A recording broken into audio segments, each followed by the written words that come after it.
Welcome back to Bald Father Bets, guys. We will give our final thoughts on NFL Week 1. Really fun Week 1 for sure, but obviously a disappointing ending for us with those two fourth quarter collapses by the Ravens and the Bears, which ultimately was 8 units total for us. Honestly, a 16-unit swing. That's a killer. But anyway, final thoughts on that. But first, please make sure you show the channel some love. Make sure you subscribe, notifications on. We do post picks oftentimes right up until kickoff.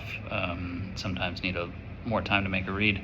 And then just like this video, share it around, comment, give me your thoughts on what you thought about NFL Week 1 as well. Love the interaction with you guys. So we'll start off with the two standalone games, Eagles, Cowboys, Chiefs, Chargers. I thought that Eagles-Cowboys game said a lot more about the Cowboys than it did about the Eagles. I think we knew the Eagles are going to be a very good team this year. I'm a little bit concerned about some of the stuff that they lost on the defensive line, especially from a pass rush standpoint, really from an all-around standpoint, because you're putting so much on having Jalen Carter. And then you saw when Jalen Carter was out due to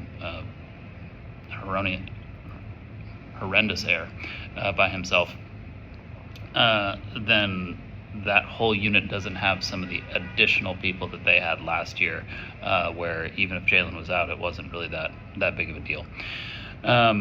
But the Cowboys showed that when Dak is healthy and when CeeDee Lamb is healthy and when they have that offense clicking, they can play with the best of them. The problem is that Eagles offense, if Jalen is going to continue to play like this, and I've been as big a Jalen hater as anyone, I'll admit it. I've had my doubts about Jalen Hurts for a very long time. I had my doubts about him even last year. I do think he's a very specific system-style quarterback. I will not back off at that point. You're not putting Jalen Hurts in the Cincinnati Bengals offense tomorrow and expecting it to operate at the same way that it operates with Joe Burrow. But in that system, and they have built it perfectly around him, credit to Howie Roseman and to Coach Sirianni,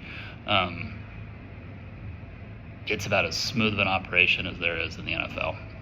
And they are going to be a force to be reckoned with as long as they stay healthy as well. You can see they're already dealing with a little bit of offensive line issues, and that's kind of what makes that thing tick, is their ability to run the ball. But really liked what I saw out of both those teams. I think you have two good squads there. Chiefs, Chargers, everyone needs to calm down. Chiefs are going to be fine. I think it's a want. Like everyone's hating on Arch right now in Texas because of you want to hate him, you want to dislike him. Everybody wants Kansas City to be terrible, right? Everybody wants Arch Manning to be terrible because they don't like him. So then now they're hating on him. People have hated Patrick Mahomes for a long time, so they want them to be terrible, and so everybody's burying them, being like, the Chiefs are done. They're not good. The dynasty's over. Okay, we'll see how things go as the year progresses. Again, I thought that game showed a lot more about Justin Herbert and the Chargers than it did about any Chiefs deficiencies. I think losing Xavier Worthy was a big deal, and he's going to be out several weeks, most likely now with the shoulder. We'll see how that progresses as time goes on. Defensively, I thought both teams were pretty solid. Chiefs gave up a little bit more than you would expect. They got beat in coverage a lot. But Joe Alt held up. I mean, wow, did that guy hold up. Getting thrusted into left tackle when it really wasn't supposed to happen like that. Everything going up against him. I mean, there's some plays where he goes up against Chris Jones and he stonewalls Chris Jones. So phenomenal job there by that. So we started out our week great, because we were on the Cowboys plus the points and the Chargers plus the points, and then went into the day on Sunday, and we also had a really good day. And then obviously it fell off the wheels with the Ravens and the Bears. But we'll talk about them the 1 o'clock games. The biggest takeaway for me is the Colts. The Colts look phenomenal. The Colts look like they are a really good team, but how much of that is because Miami's dead? And I'm saying that we got Miami against the Patriots this week, but how much of that is because Miami's dead? Did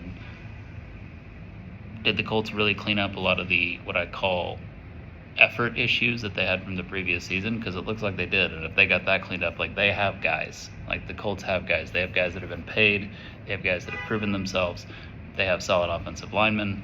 They have solid defense. I mean, they have everything. And maybe Danny Dimes or Indianapolis Jones is the correct fit for that offense. Anthony Richardson definitely wasn't. A little surprising that Flacco didn't perform better last year in it, but maybe he is. The Bengals, how they got 7 yards of offense in the second half of an NFL game and proceeded to win the game is beyond me. But they did. Luckily, we got the cover with the Browns there. We had 2 units on that one. We liked it a lot. You guys will see like unit amounts on 1 p.m. games in the NFL tend to be lower for me, just because of you get more of a guarantee of juice from both teams in a 4:25 or a standalone primetime game than you do in a 1 p.m. game. But it is what it is. Liked what I saw actually out of both teams. Myles Garrett is an absolute animal. He will continue to be that. Thought the Bengals putting to bed some of the demons of week 1 struggles and early struggles under Burrow was big, but obviously that offense went dormant in the second half. A lot of that has to do with the Browns defense. That division has a tendency of those offenses perform exceptional outside of the division, and then when they go up against division opponents, the defenses, they've figured out how to contain each one of the offenses. I mean, you see it a lot with Lamar, right? Lamar looks like Superman. Lamar against the NFC, Lamar is truly unbeatable. Against the rest of the AFC, Lamar is amazing. And then when he goes up against the Browns and the Steelers and the Bengals, Bengals to a lesser degree, but really against the Browns and the Steelers, like all of a sudden they're able to stifle the Ravens' offense, and it doesn't really make any sense. Stifle. Stifle's not a word. Stifle the Ravens' offense, and it just doesn't make any sense. So, hint, a little bit, probably right, on how we think this next week's going to go with the Ravens and the Browns.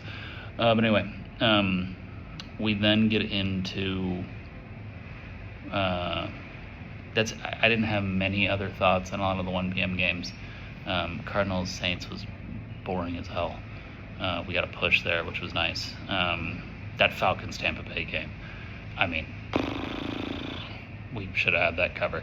And then the thing is too, Penix puts 2 balls back to back. The last one absolutely should have been a touchdown. Receiver just doesn't get his head turned around. The one before that probably should have been a touchdown too. Like, he puts 2 balls perfect in there, and then Koo comes out and misses that kick, and it's like Falcons let one get away at home against a divisional opponent, and that's gonna probably come back to bite them, because that division, I think, is very much coming down to Tampa Bay and Atlanta. Speaking of that division, Carolina a little bit. I know that game had the rain delay. And I know they're down in Jacksonville, and maybe Jacksonville's kind of figured out some of their issues. And I love Trevor Lawrence, so maybe I chalk this up. Trevor Lawrence is just amazing, but also the Panthers left some to be desired there, especially with the improvement that they showed with Bryce Young at the end of the previous year, and then into this, you didn't quite see the same. It's not like they picked up where they left off, is the best way to describe it. But maybe Jacksonville, maybe they figured it out. Yeah, not a whole lot more to talk about on the 1 p.m. games. I mean, Jets Steelers. We can talk about the Jets Steelers. So how much of this is great offense from either of those teams, and how much of this is we got questions about those 2 defenses? I'm genuinely asking that one right now, because I don't know after week 1, right? There's no way to truly know that after just 1 week. Thought Aaron Rodgers looked crisp. Didn't expect anything other than that. and thought that with the offensive line struggles that the Jets have, Justin Fields would be a much better fit for that offense than any pocket QB that they've had leading up to now. So wasn't really surprised that he excelled in that offense either. But I mean, probably one of the best game, definitely the best game of the 1 p.m. window, one of the best games of the day. That was awesome. Getting into the afternoon window, Lions Packers, that one granted everyone's attention. Lions are dead, they're terrible. No, I think it's going to be a slow start for the Lions. I think the Lions are going to be one of those teams that's going to be a fringe playoff team that the rest of the league is hoping doesn't get in by the end of the season. I think there's a really good chance they go that 9-8 around, and it's like, can they get in the playoffs because they figure things out later with the new coordinators. Actually, defensively, the Lions play pretty fine. The Packers are legit. Packers are a Super Bowl contender, especially with the Parsons addition. Having a pass rusher like that kind of takes you that next level. And Jordan Love, I think, he really has command of the offense now, and I think he's a trusted starter. There was some, outside of having to replace the two starters on offensive line for the Lions, which that hurts, there was some lack of offensive creativity, I guess is what I'd call it, that you just miss when you don't have Ben Johnson. It wasn't bad, but it wasn't great either. There's little things that on 3rd and 5 Ben Johnson can do, and I didn't see that as much out of the Lions this time, but again, they're also breaking things in. They're breaking in a new play caller. Like, everyone needs to kind of pump the brakes on the Lions are dead. They still have a very good team, and I expect them to get the if anything, under Dan Campbell, I expect them to get the offensive line figured out. So they will. And they have one of the best offensive line coaches in the NFL. And as much as Ben Johnson tried, he was not able to steal him to the Bears. We'll come to the Bears in a second. Those mother. So the other afternoon games, I wasn't really impressed at anything I saw with San Francisco and Seattle. The game was terrible. And we got so unlucky on San Francisco's front, but I wasn't impressed with anything. I'm not even going to spend any time on it because I wasn't impressed at all. Then Denver, like I said, can we please pump the brakes on the Broncos here? They're not going to win that division. I don't even understand. I don't understand the love affair with Denver preseason. I didn't get it. But anyway, Cam Ward looked good, though, for Tennessee. Made some very tight window throws, was impressed with what I saw there. But Denver, everybody needs to calm down. Denver's not winning the Super Bowl this year. I don't know why people are losing their minds over that. There was one other afternoon game. I don't even remember what it was. Clearly wasn't that important or memorable if I can't remember what it was. So anyway, and then into our 2 primetime games, Sunday, Monday night. That Ravens-Bills game was incredible, but my gosh, was that a hard one to lose. Being on the Ravens side, you go back and you look at the box score, and for the Ravens to rush for as many yards as they did and lose a game is insane. But dating back 2 years now, there's stats coming out there all over Instagram and everything. But I told it to you guys Monday in the video for the Vikings-Bears. This is what the Ravens have this issue exponentially more than anyone else. It's blowing double-digit leads in the fourth quarter. It doesn't make any sense because they have the number 1 rushing attack. Like, teams that run the ball are able to put games away because they run the ball. So the Ravens really need to do some soul searching. And what is it? Is it the play calling in the fourth quarter that allows them to get this thing away? I know the Derrick Henry fumble was the big deal, but it was more than that. And yes, Josh Allen's a part of that. He's Superman. You give him enough cracks at things, he's going to figure it out. But they could have put that game away, and they didn't. That game, it was a massive one to have in week 1 because those two teams are probably going to end with very similar records at the end of the year, barring Lamar and Josh stay healthy. And that game could have decided seeding for the playoffs. And going to Buffalo versus going to Baltimore are 2 massive home field advantages. Baltimore is one of the most underrated home field advantages in the NFL, and Buffalo's widely known, widely talked about in terms of what it is. Then Monday night, man, the Bears. Like I said, you cannot have a double-digit lead with like 10-ish minutes left in the fourth quarter against a rookie QB at home and lose it. You just can't. You can't. Credit to JJ McCarthy, credit to Kevin O'Connell. I give most credit to O'Connell. Although McCarthy had to keep his head on him, which is probably his best asset, actually, is his head. That's hard, man. You've been asked for 3 quarters, you threw a pick 6, all that stuff, and to keep it, like, stand it. But the Bears, like, if you give Kevin O'Connell, again, you give him as an offensive play caller enough cracks at something, like, he's going to figure it out. So,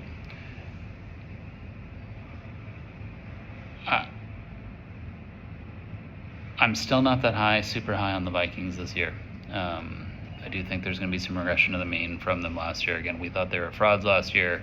We ended up being right, obviously, in that game against the Rams and the playoffs and the game against Detroit the previous week. But, man, the Bears let one get away. That line's super interesting heading into the next week. Lions 5.5 over the Bears. I'm curious to see what that movement's going to be. I actually think there's a chance that line comes down to like 4.5. I think you're going to have a lot of people who are on the Bears from a sharp standpoint, just due to that number, and the fact that Chicago has played Detroit so tough under the Dan Campbell era. But that was with Eberflus as the head coach. This is a completely different coaching staff now in Chicago. And we look at coaching staff matchups. It's one of the reasons why we love the Bears so much, because Ben Johnson had owned Brian Flores but that there's a really, really key. It was a 3rd and 1, and this is an element of Ben Johnson's offense that I'm concerned about in terms of it being in mesh with Caleb Williams. There was a 3rd and 1 in which there was a screen ball thrown to DeAndre Swift. And a lot of Ben Johnson's offense is timing ball placement in the short intermediate window. Caleb threw it behind DeAndre. He had to readjust to the ball, and it ended up being a 3-yard loss, and then they're at 4th and 4. If he puts it on DeAndre Swift, the timing of that is probably such that he gets the yard and picks it up, or he either gets back to the line of scrimmage or gets a half a yard and then they go for it on 4th down. One of the things that has been so consistent with Jared Goff in Detroit is his ball placement and accuracy, honestly, in all windows, short, medium, and long. Outside, whenever he has one of his Jared goof games and throws like 5 picks. Outside of that, like his ball placement, his accuracy, everything is like perfection. His timing, all that stuff is in rhythm. That's not Caleb's game. You know, like Caleb made some spectacular plays in the game against the Vikings where he's running all over the place. I mean, that one where he like runs around the entire sideline and then comes back in. Phenomenal. But that isn't really what you need in a Ben Johnson offense. Like Ben Johnson, I guarantee you, would give up that aspect if he could guarantee every time on a 3rd and 1 where he calls a screen pass to DeAndre Swift on the outside that the ball's put on the money. Because Ben Johnson knows that he can then scheme if he can be guaranteed in terms of passing accuracy and ball placement. So there's a concern here with regards to mesh. I think Ben Johnson is creative enough that he can adjust some of his creativity and play calling to match with that of someone who is a more scramble-generated quarterback. But that's a concern that we have moving forward. Again, that 5.5 line with the Lions and Bears is extremely interesting given how both those teams performed in week 1. The 3.5 upcoming with this Packers Commanders game, that one's extremely interesting too, because it's most aspects would tell you that game should be a 3. That game should be Packers favored by 3 at home, especially off of a short week. I mean, the Commanders are good, man, and Jaden Daniels is good, but there is a immense amount of respect growing for the Packers, especially in a power rating standpoint. Like, there's a lot of people I respect, and there's a lot of odds makers and bookmakers that I respect that have Packers power rated like in their top 3 or 4 teams in the NFL. And I can't really say I disagree. I mean, I don't know if I have them in my top 3 or 4, but I can't, if someone does, I can't really like fault them for it. Like there's an argument, you can make the argument either way. Like they're up there, like they're good. So that 3.5 with the Commanders and Packers is fascinating. The big one, obviously, everyone's talking about is the Super Bowl rematch. I would expect the Eagles to be favored at kickoff. I know it started with Eagles at like 1.5, came down to like a pick. Now it's back up. I don't see how that game flips to the Chiefs being favored. I mean, the Eagles have a better roster. Like they have a better team. Yes, Patrick Mahomes underdog in Arrowhead. I know, but the Eagles have a better team. Really curious to see what that line movement, how that plays out. There aren't a lot of like bangers. Like there's some really good division games, like the Ravens playing the Browns and all that stuff. But I mean, there aren't a lot of like banger matchups in week 2. The Eagles and Chiefs is by far the one that steals the show. A sneaky good matchup, I think, is Jaguars Bengals. That one's also 3.5, and that one's like Bengals at home going up against this Jaguars team that fired their coach last year, and 3.5. What do you guys know that the rest of the market doesn't know? That one's a really, I think, a sneaky good matchup for sure. And then the Colts. So there are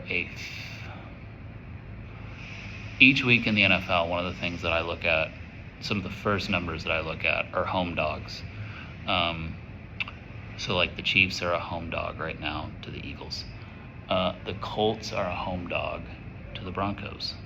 And if you didn't catch my drift throughout this, I'm not a believer that the Broncos are as good as the rest of the world thinks they are. I don't think they're winning the division. But when we say home dog, that line is now down to, I think, to 1.5 at some places. It opened up at 2.5. So you can see sharps are pouncing on the Colts at home. There's some sentiment that what we saw to the Colts is real. And if you look at their roster, it's real from a roster standpoint. It's just, where is Miami at, right? Like, what is Miami right now? So the Colts are a home dog. That one's super fascinating. Patriots being dogs in Miami. You guys have to remember weather on this one too. Like the Patriots, when they play Miami this time of year down in Miami, when the Bills go down to play Miami this time of year in Miami, it's tough to get a win down there. Like we talked about this when Boise State went down to South Florida to play that game. We talked about it when Notre Dame went down to Miami to play that game. If you are from up north and you have never been to Florida, especially southern Florida, during the summer, and we are absolutely still in summer months right now, it isn't even just that it is hot. Like when you're standing there, it can be difficult to breathe if you're a northerner. Working out is like a whole other, like it's like someone has put like a mask on your face, and it's difficult to get oxygen.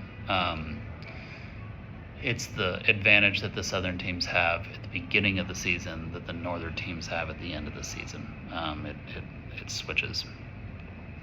I'd argue you'd rather have it at the end of the season because that's playoff time, but it can be an advantage in the early months to the southern teams. So that one's really interesting. We got a doubleheader Monday night. That'll be really exciting. I love a doubleheader Monday night because you can go split screen on the YouTube TV. But yeah, that's it. Those are really our final thoughts on week 1 in the NFL. It's week 1. Don't overreact. That's always my biggest thing. Like if you're getting ready to put your mortgage on the Eagles against the Chiefs, I wouldn't do it. Also, if you're getting ready to, put your mortgage on the Patriots against the Dolphins, I wouldn't do it. So, I mean, just relax. Everything's going to be fine.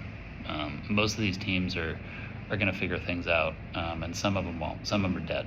Some of them are dead on arrival. Maybe it's Miami. It happens every year in the NFL. Some teams just never start the season, and maybe this year it's Miami, but we'll see. We haven't made any picks in NFL yet. You guys will see. I will give out picks earlier earlier in the season more with college than I will with NFL. As we get more data in the NFL, then I will start to sometimes do them earlier in the week. I thought about pulling the trigger on the Colts, and I should have, because that line's coming down, but there just isn't enough there for me. I pretty much have an idea in college, like how these lines are going to move when they first come out, especially early on in the season. It's just college bettors aren't as good as NFL bettors, so they way overreact to things, and then the sharps usually bring them back down to earth. That's why we gave out Florida plus 10 immediately when that came out, and now it's Florida. Now it's 7.5, which is exactly what it was going into last week. Which is, again, sharps will take care of that stuff for you. It's 7.5 is exactly where that line should be. Florida at LSU. So yeah, we've given out 4 picks in college. Look at my previous 2 videos if you need to see what those are. We gave out 1 yesterday and 3 the day before. We will have 3 more picks in college for you. We'll have both the noon kickoff big games, the Clemson-Georgia Tech game, the Wisconsin-Alabama game, and we will have the 3:30 ABC game, Georgia-Tennessee. And we've already given you out the later afternoon game, and then the 3 night games, the big ones. So we'll have 3 more for you in college. Don't know exactly when I'm going to get that video to you guys, because I'm going to the Alabama-Wisconsin game, which is a noon kickoff, which is 11 a.m. local Alabama time, and I live in Birmingham, Alabama, and Tuscaloosa is like an hour away, and we're tailgating and all that stuff. So it's either going to be super early Saturday morning. I'm going to get that one to you guys Friday night. And then in NFL, obviously we'll be at you tomorrow with a pick for